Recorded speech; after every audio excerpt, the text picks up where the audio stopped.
Royal cues group में आपका स्वागत है। और आज से बायोलॉजी के क्लास शुरू किया जा रहा है। यदि आपको पसंद आए तो लाइक, शेयर एंड सब्सक्राइब कीजिए। जीव विज्ञान आज से हम लोग शुरू कर रहे हैं। जीव विज्ञान का फर्स्ट टॉपिक आज हम लोग शुरू कर रहे हैं, जिसमें है जीवधारियों का वर्गीकरण। चलो, जीव विज्ञान बायोलॉजी शब्द दो टर्म से मिलके बना है। एक कौन है? Bio plus logy. बायो मतलब जीवन, जीव के बारे में, तथा लॉजी मतलब अध्ययन। तो जिसमें जीवों के बारे में अध्ययन, जीवन के बारे में अध्ययन किया जाता है, उसे बायोलॉजी के नाम से जाना जाता है। बायोलॉजी शब्द का प्रयोग सर्वप्रथम किसके द्वारा किया गया था? किस वैज्ञानिक के द्वारा? लेमार्क तथा एक और ट्रिबेरियनस। तो लेमार्क जो थे किस देश से संबंधित थे? फ्रांस के फ्रांसीसी वैज्ञानिक थे। लेकिन ट्रिबेरियनस जर्मनी के थे। ठीक। बायोलॉजी के बारे में, तो बायोलॉजी सर्वप्रथम इसके बायोलॉजी के पिता के नाम से किसे जाना जाता है? अरस्तु के ही कहा जाता है। ठीक। एक बाद जीवधारियों के वर्गीकरण में सर्वप्रथम उनका योगदान अरस्तु का था, जिसमें जीवों के जनक तथा जंतु विज्ञान के जनक के नाम से भी जाना जाता है। यानी कि फादर ऑफ बायोलॉजी अरस्तु, फादर ऑफ जियोलॉजी के नाम से अरस्तु को ही जाना जाता है। यानी कि अब जीवधारियों के वर्गीकरण के बारे में हम लोग जानकारी ले रहे हैं। तो समस्त जीवों एवं समूहों को दो भाग में बांटे थे। यानी कि एक जंतु समूह तथा एक वनस्पति समूह। जंतु समूह तथा पादप समूह, यानी कि वनस्पति समूह। तो ये दो भाग में वर्गीकरण किनके द्वारा किया गया था? अरस्तु के द्वारा। ठीक। तो इसके बाद कार्ल लिनियस है, जिनके द्वारा एक पुस्तक लिखा गया था। उस पुस्तक का नाम क्या है? Systema nature. सिस्टमा नेचर में सर्वप्रथम ये भी दो भाग में जानकारी दिए थे। तो दो किंगडम में ही बांटे थे, यानी कि दो जगत में। तो कौन कौन? जंतु जगत, पादप जगत। तो क्वेश्चन सीधे पूछा जाएगा कि जंतु समूह तथा पादप समूह, यानी कि वनस्पति समूह में अरस्तु के द्वारा, लेकिन पादप जगत और जंतु जगत में वर्गीकरण किनके द्वारा किया गया था? लिनियस के द्वारा किया गया था। लिनियस के द्वारा। इसलिए इनको जाना जाता है father of modern taxonomy. Father of modern taxonomy, यानी कि आधुनिक वर्गीकरण के पिता के नाम से अरस्तु। लिनियस। ठीक है। चलो, जीवधारियों के बारे में वर्गीकरण अलग अलग वैज्ञानिकों के द्वारा अलग अलग दिया गया था।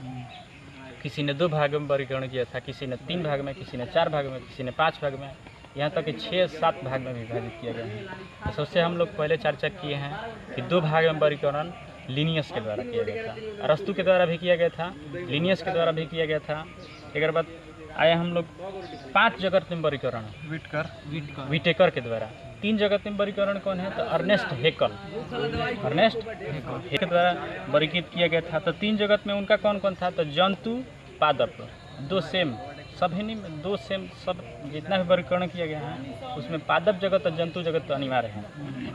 लेकिन 3 जगत में वर्गीकरण जो अर्नेस्ट हेकल के द्वारा किया गया था 1866 ईस्वी में, तो उसमें पादप जगत तथा जंतु तथा एक और प्रोटिस्टा जोड़ दिए थे।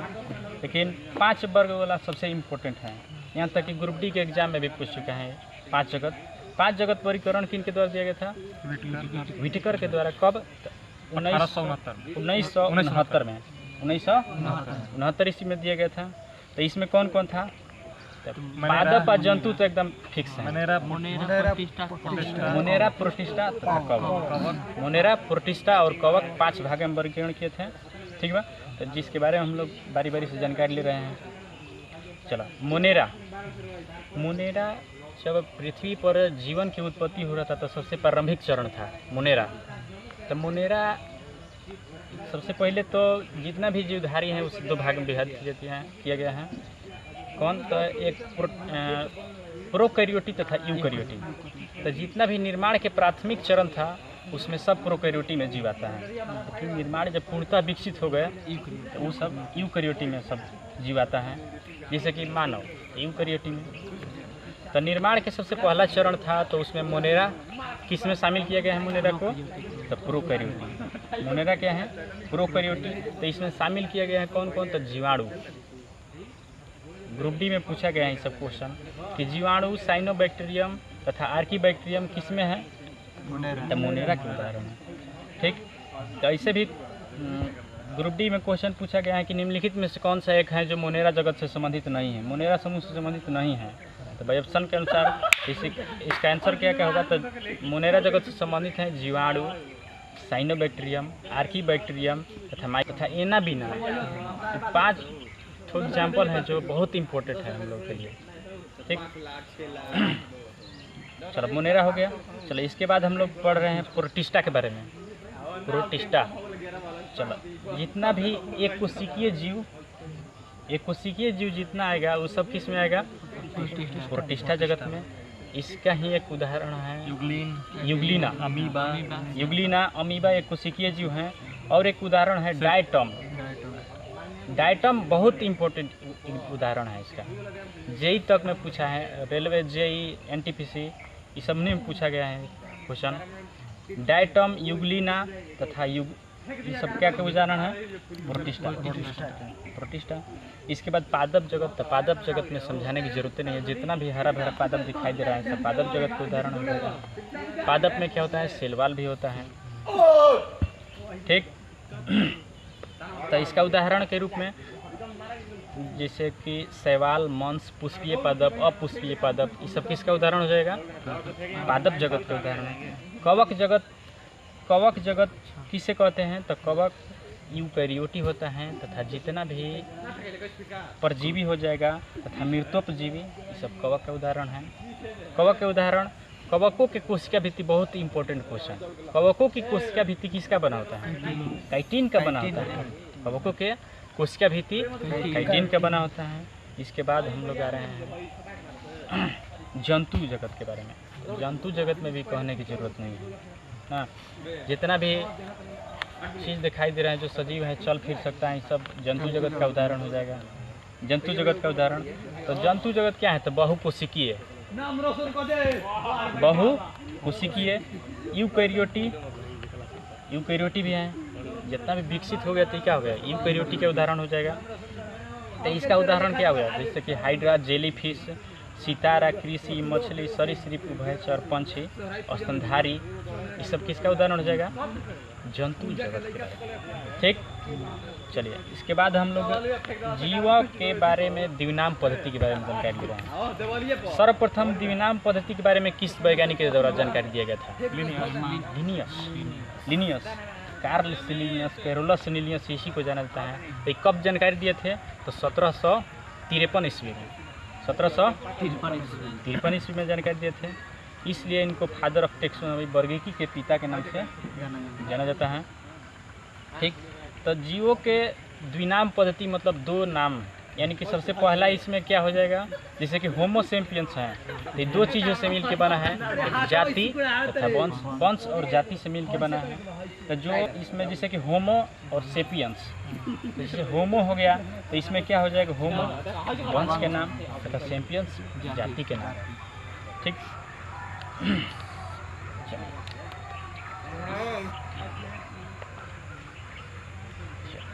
कुछ और जीवधारियों के वैज्ञानिक नाम दिया गया है जिसे हम लोग याद कर रहे हैं। जिससे कि मनुष्य का वैज्ञानिक नाम क्या है? होमो सेपियंस। मेढक राना टिग्रिना। बिल्ली फेलिस डोमेस्टिका। कुत्ता कैनिस फैमिलिस, कुत्ता हम लोग फैमिली रहता है इसकी, कैनिस फैमिलिस। ठीक, गाय बॉस इंडिकस। ठीक, मक्खी म्यूसिका डोमेस्टिका, आम मैग्नीफेरा इंडिका। ठीक, धान ओराइजा स्टाइवा, जिसे धान। ठीक, गेहूँ ट्रिटिकम स्टाइवम। मटर प्यूसम स्टीवम। चना साइसर एरिटिनम। सरसों, बेरिस्टिका, ठीक।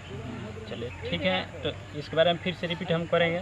इससे पहले कुछ जीव विज्ञान के शाखा के रूप में दिया गया है, जिसमें उसके बारे में अध्ययन से संबंधित, जैसे कि मधुमक्खी पालन के अध्ययन को किस नाम से जाना जाता है? एपीकल्चर, ठीक। रेशम कीट के पालन सेरीकल्चर, मत्स्य पालन